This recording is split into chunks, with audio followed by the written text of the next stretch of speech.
Assalamualaikum. Hai guys.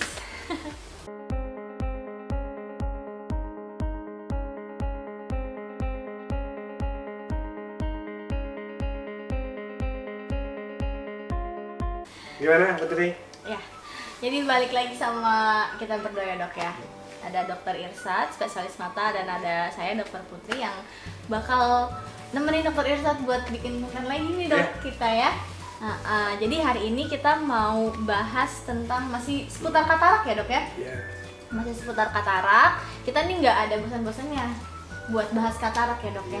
Karena memang salah satu masalah di Indonesia juga ya dok ya, yang masih banyak ya. Masalah kebutaan. Masalah kebutaan karena katarak tuh masih tinggi sekali di Indonesia gitu. Makanya kita masih suka bahas nih tentang katarak ya dok. Kita edukasi lah ya. Betul, kita edukasi teman-teman semua di rumah ya. Oke, jadi hari ini kita kan bahas katarak nih dok. Nah sebenarnya mau kita bahas tuh lebih ke arah untuk operasi dan pemeriksaannya nih dok nih ya. Oke dok? Oke, siap. Siap. Oke, mungkin kita dijelasin ulang lagi deh dok, dikit aja tentang katarak itu sendiri. Katarak itu adalah kekeruhan pada lensa mata. Jadi sebelumnya lensa mata kita jernih, bening seperti kaca. Betul. Karena katarak berubah menjadi keruh. Karena terjadi perubahan daripada protein-protein lensa. Jadi kita tekankan di sini, katarak hanya bisa dioperasi, tidak bisa diobati. Betul. Di katarak obatnya cuma dioperasi. Betul. Nah itu yang harus diingat ya teman-teman semua. Oke, udah dijelasin nih sama dokter Irsad tentang katarak ya. Nggak bosan-bosan jelasin tentang katarak. Oke, selanjutnya nih dok, kita mau langsung aja kira-kira kalau misalnya pada pasien katarak kan memang diobatinnya tuh dengan operasi. Nah kira-kira sebelum operasi itu yang harus dilakukan apa aja sih dok? Maksudnya ada pemeriksaan apa aja gitu? Iya, jadi banyak pasien lah ya, kita katakan pasien katarak. Betul. Waktu datang ke rumah sakit biasanya minta langsung dioperasi. Padahal sebelumnya harus ada pemeriksaan awal. Nah itu. Pemeriksaan awal itu adalah bukan pemeriksaan matanya saja. Kalau misalnya matanya sudah terdiagnosa sebagai katarak, tentu kalau kita ingin melakukan operasi, kita harus melakukan pemeriksaan fisik pasiennya. Oke. Artinya kita konsul ke bagian lain, misalnya ke bagian penyakit dalam atau jantung. Itu harus diperiksa jantungnya bagaimana, darahnya bagaimana, apakah diabetes atau hipertensi atau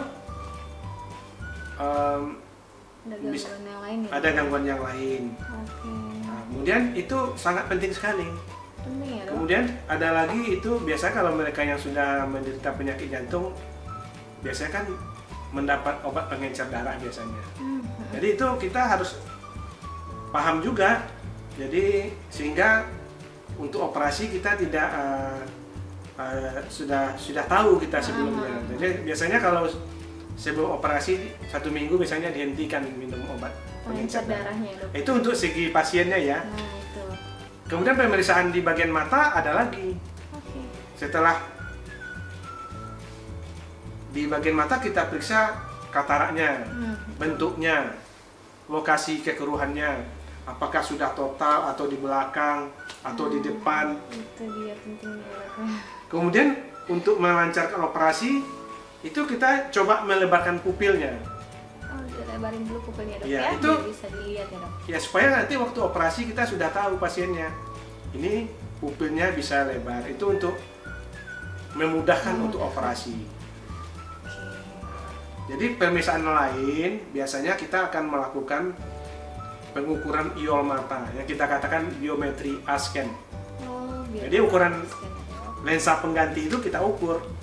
Jadi bukan sembarang lensa kita masukin ya dok. Ada lagi pemeriksaan retinometri. Retinometri. Itu bisa memeriksa saraf, kita katakan sebagai memeriksa saraf mata lah ya. Matanya ya dok ya. Jadi itu bisa melihat prognosis hasil operasi. Nah itu pentingnya. Terakhir ada lagi pemeriksaan specular microscope namanya. Jadi itu bisa memeriksa kornea. Yang terpenting sekali di situ adalah sel endotel, kualitas ya, jumlahnya bagaimana. Jadi kita nanti sebagai operator berpikir usia pasiennya bagaimana, teknik yang akan kita lakukan bagaimana. Karena semua teknik operasi katarak itu mengurangi sel endotel, jumlah sel endotel. Biasanya paku teknik sekarang itu lebih banyak mengurangi sel endotel. Jadi kita harus tahu itu kekerasan kataraknya, kemudian usia pasiennya. Jadi sangat penting sekali untuk keberhasilan dan kesuksesan operasi. Jadi tadi dijelasin tentang pemeriksaan apa aja yang harusnya kita dokternya akan lakukan di pemeriksaan awal untuk pasien-pasien katarak ya dok ya. Jadi memang ternyata nggak cepet gitu, maksudnya nggak instan gitu ya dok ya. Tetap kita harus kerjasama dengan penyakit dalam ya dok ya, mungkin jantung atau misalnya ada masalah paru juga kita bisa concern gitu ya dok ya. Jadi memang kita semua nih berkesinambungan ya dok ya, kerjasama lah, ada timnya juga ya dok ya. Oke, dan itu juga pemeriksaannya udah dijelasin dengan sangat jelas bahwa memang itu penting banget karena itu yang menentukan hasil dari operasinya nanti ya dok ya. Biasanya kan pasien katarak ini kan kadang dianggapnya karena operasinya biusnya lokal, bisa langsung pulang. Kadang-kadang dia menganggap wah ini sangat mudah sekali, padahal itu bukan mudah sekali. Harus cukup serius kita memperhatikan. Betul. Apalagi harganya kecil ya dok ya. Kemudian biasanya kalau sebelum operasi kan biasanya pasien 2 hari atau 3 hari sebelum operasi dipersiapkan memberikan obat tetes. Oh iya betul, itu juga ya dok ya. Obat tetesnya juga dikasihnya nggak sepanjang hari ya dok, maksudnya nggak selama misalkan 1 minggu sebelumnya. Jadi memang dekat-dekat mau operasi ini harus dipakai obatnya gitu ya dok ya. Wah udah jelas banget ya dok. Dikasih tahu sama dokter Irsatnya ya. Nah tadi kan udah dikasih tahu nih dok pentingnya dari pemeriksaan awal. Oke dok, jadi tadi kan udah sempet dijelasin nih tentang pemeriksaan awalnya. Nah selanjutnya nih dok, kan tadi sempat ada nih mungkin pasien yang datang ke poli gitu ya, tiba-tiba dok saya mau operasi gitu. Padahal kita belum lihat apa-apa gitu di matanya, tapi pasiennya udah langsung pengen operasi. Nah kira-kira ada ininya nggak sih dok kayak golden time? Kayak kapan sih yang menentukan bahwa pasien ini harus operasi gitu? Biasanya untuk dilakukan operasi, biasanya kita selama ini kan yang berkembang di masyarakat biasanya kita tunggu dulu matang istilahnya. Iya. Nah, sebenarnya tidak seperti itu. Jadi biasanya ada beberapa faktor yang kita perhatikan. Pertama adalah apakah sudah mengganggu kegiatan sehari-hari, seperti seorang supir atau pilot mungkin kekeruhan sedikit saja sudah mengganggu walaupun penglihatannya kalau dikasih kacamata misalnya kan masih normal 6/6, tapi bagi dia sudah tidak nyaman, itu sudah bisa dilakukan operasi. Kemudian indikasi klinis kita katakan sebagai katarak itu menimbulkan komplikasi. Jadi katarak bisa menimbulkan komplikasi juga. Kita katakan komplikasinya biasanya glaukoma ya, atau kita katakan lens induced glaucom. Jadi glaukoma yang diprovokasi oleh katarak. Ya, dok, ya. Ada lagi indikasi kosmetik. Itu. Jadi pupilnya kan pupil kita itu kan hitam, ya kan? Normalnya ya dok ya. Nah, tapi kalau udah putih kan tidak nyaman, tidak cantik gitu. Jadi ada indikasi estetik juga ya dok ya. Estetik. Jadi itulah pertimbangan. Jadi mudah-mudahan ya konten kita ini biar menambah edukasi bahwa operasi katarak tidak menunggu sampai kabur atau buram sama sekali. Iya, nah itu.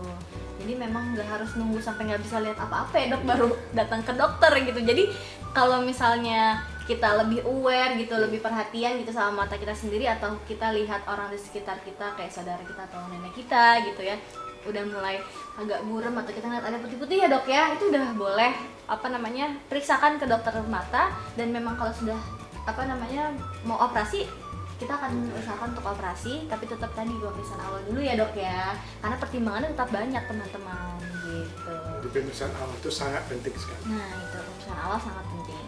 Nah kemudian dok, dan itu udah sempat bahas semua tentang pemeriksaan awal, pemeriksaan pada katarak itu sendiri. Nah tadi kan dibilang nih kalau misalkan pemeriksaan awal itu menentukan kualitas hasil operasi. Nah, kira-kira memang apa sih yang kita harapkan dok sebagai dokter mata gitu ya? Maksudnya yang kita harapkan dari hasil operasi katarak ini seperti apa dok? Iya, iya kalau operasi katarak itu kan keinginan pasien kan ingin pulih kembali. Sebagai dokter juga begitu. Jadi keamanan, keselamatan, kesuksesan hasil yang diharapkan pasien itulah yang diharapkan oleh dokter. Jadi kalau katarak itu memang menyebabkan kebutaan, tapi bisa kita perbaiki. Jadi bisa menjadi normal kembali. Berbeda dengan penyakit lain. Jadi kebutaan oleh katarak bisa diperbaiki. Bisa diperbaiki. Bisa kembali normal lagi. Dengan operasi ya dok ya? Operasi. Jadi memang kalau misalkan kita juga mengharapkannya sebagai dokter gitu dok, sebagai dokter mata terutama memang pengennya sih pasien kembali lihat normal ya dok ya, karena ya memang itu tujuannya ya dok ya, mengembalikan aktivitasnya seperti biasa dengan bisa melihat lagi gitu ya dok ya. Oke, wah ini udah sangat keren. Jadi materinya udah bagus banget nih teman-teman. Semoga di rumah teman-teman udah paham ya dok ya tentang katarak, tentang pemeriksaan awal yang apa saja yang diperiksa, apa aja yang diperiksa gitu. Nah kira-kira kalau dari dokter Irsa sendiri nih ada yang mau disampaikan lagi nggak dok sama sahabat-sahabat di rumah? Ya paling kita dengan diskusi kita ini bisa mengedukasi orang-orang. Betul. Bagaimana persiapan sebelum operasi katarak itu sangat penting. Ya, pemeriksaannya itu juga menentukan hasil setelah operasi. Jadi tidak bisa tiba-tiba ingin operasi langsung dioperasi gitu. Oke, jadi itu pentingnya ya teman-teman. Jadi maksudnya kita ngasih tahu ini tuh biar teman-teman tahu ya dok ya bahwa pemeriksaan awal itu tetap penting gitu, nggak yang tiba-tiba kita langsung operasi gitu, karena pertimbangannya banyak. Karena kita pengennya setelah operasi kualitas bagus, yang terbaik ya dok ya, hasilnya terbaik terus sukses juga gitu. Oke deh dok, gimana nih dok? Jangan lupa like, comment, subscribe, share, and tekan tombol loncengnya. Wih, kompak dok. Oke, sekian dari kami berdua. Wabillahi taufiq wal hidayah. Putri. Kenapa dok? Iya dokter Putri. Iya dok. Oke, wabillahi taufiq wal hidayah. Assalamualaikum warahmatullahi wabarakatuh. Sampai jumpa konten selanjutnya.